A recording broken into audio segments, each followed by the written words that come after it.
जय हिंद, नमस्कार साथियों। भोजपुरी से एक बड़ी खबर निकल कर सामने आ रही है पावर स्टार पवन सिंह को लेकर, जिसको जानने के बाद, जिसको सुनने के बाद आप हैरान हो जाएंगे। पावर स्टार पवन सिंह और अनुपमा यादव का ये वीडियो कैसे वायरल हो रहा है और कितना दिन क्यों वायरल हो रहा है और कौन सा वीडियो है, सब कुछ दिखाऊंगा इस वीडियो में।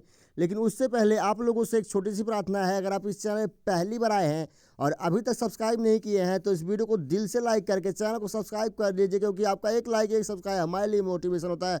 तो जी हाँ साथियों, वैसे आप पावर स्टार पवन सिंह और hit machine trending star Khesari Lal Yadav में किसके फैंस हैं, अपना राय कमेंट बॉक्स में जरूर दीजिएगा। भोजपुरी का दो नाम बहुत बड़ा, एक पावर स्टार पवन सिंह, एक hit machine trending star Khesari Lal Yadav.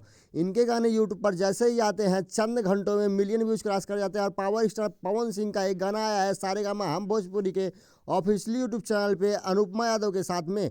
उस गाने को लगभग एक दिन में 4 मिलियन से ज़्यादा लोगों ने देखा है। और उस गाने की कमाई की बात करें तो पावर स्टार पवन सिंह का उस गाने से कमाई लगभग 5 लाख से ज़्यादा हो चुका है।